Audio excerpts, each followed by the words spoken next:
Therasim Yumart, Proverbs 1:1-33. Proverbs of Solomon, son of David, king of Israel.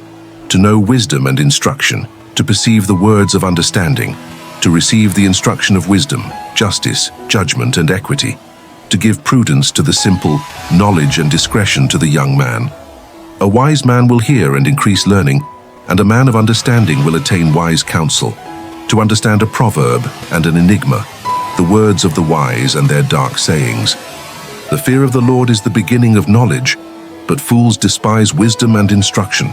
My son, hear the instruction of your father, and forsake not the law of your mother, for they shall be a wreath of grace upon your head, and chains about your neck. My son, if sinners entice you, do not consent. If they say, "Come with us, let us lie in wait for blood. Let us lurk secretly for the innocent without cause. Let us swallow them alive like Sheol, and whole like those that go down to the pit. We shall find all kinds of precious possession. We shall fill our houses with spoil. Cast in your lot among us. Let us all have one purse. My son, do not walk in the way with them. Keep your foot from their path, for their feet run to evil, and they make haste to shed blood. Surely in vain the net is spread in the sight of any bird, but they lie in wait for their own blood. They lurk secretly for their own lives. So are the ways of everyone who is greedy for gain, which takes away the life of its owners. Wisdom calls aloud outside. She raises her voice in the open squares. She cries out in the chief places of concourse. At the openings of the gates in the city she speaks her words. How long, you simple ones, will you love simplicity? For how long will scorners delight in their scorning, and fools hate knowledge? Turn at my rebuke. Surely I will pour out my spirit on you. I will make my words known to you. Because I have called and you refused, I have stretched out my hand and no one regarded. But you ignored all my counsel, and would have none of my rebuke. I also will laugh at your calamity. I will mock when your terror comes, when your terror comes like a storm and your destruction comes like a whirlwind, when distress and anguish come upon you. Then they will call on me, but I will not answer. They will seek me diligently, but they will not find me. Because they hated knowledge and did not choose the fear of the Lord, they would have none of my counsel, and despised all my rebuke. Therefore they shall eat the fruit of their own way, and be filled to the full with their own schemes. For the turning away of the simple will slay them, and the complacency of fools will destroy them. But whoever listens to me will dwell safely, and will be secure, without fear of evil. Vyasiyaf reflection. The architecture of an unstoppable mind.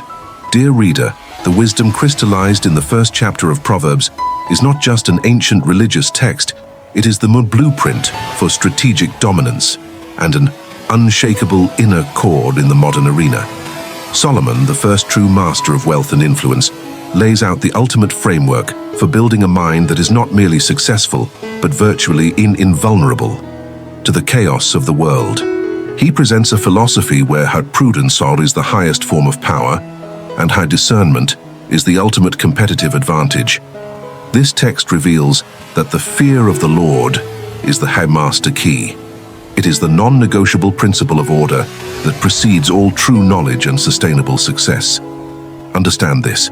This fear translates into recognizing and respecting the immutable laws of reality, the natural order of cause and effect.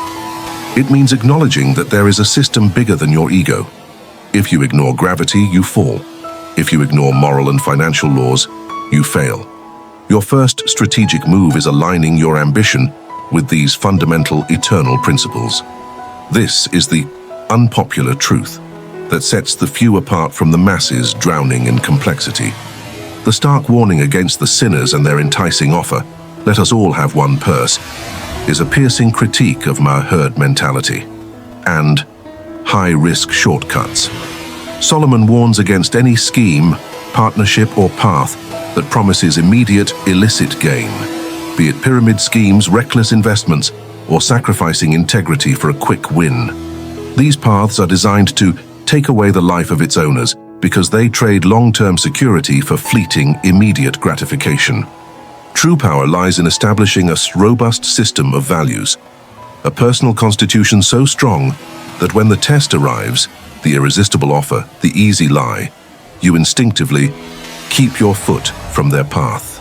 This disciplined separation is your first line of defense in the high-stakes game of life. The most potent lesson, however, is the terrifying personification of wisdom itself, crying out in the public square. Wisdom is not passive. It is an active vocal force cut available to everyone, yet ignored by the simple and the fools. This is a stark metaphor for the information age. The knowledge, the best strategies, and the life-altering insights are everywhere, in books, mentorship, experience. Yet the majority chooses simplicity, distraction, and ignorance. The rejection of counsel is the fatal flaw of the unsuccessful man. The text culminates in a powerful declaration of consequences. Those who reject the instruction will eat the fruit of their own way and be filled to the full with their own schemes.